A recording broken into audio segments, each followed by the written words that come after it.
ابش يوقف 30 سنه امبراطوريه ايطاليا مش قادر على بدوس عليك. جريسياني قبل ما يجينا دز الاستخبارات العسكريه، جن الاستخبارات العسكريه قالوا له بدو يسقط الخيوط من شعار المعيز. شوي جاء امام الحكومه البريطانيه وضرب تحيه وقال لهم نمشي رحله صيفيه اسبوعين البرقه جايب طيارات ودبابات البدو يسكنوا في البيوت من شعار المعيز.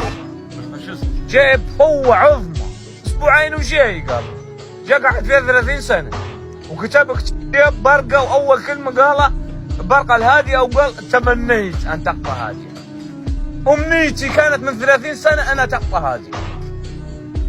ورا الشعر اللي نقول فيه هذا بتاعتي علينا جريسياني كتاب مسود سيوت في النهار وراح تلقى اللينا وشباح في الظلام من عفرته له بده. قال صحيح جريسياني اقسم بالله شكا منا، قال تعبوني، قال في النهار اسود وفي الليل اشباح.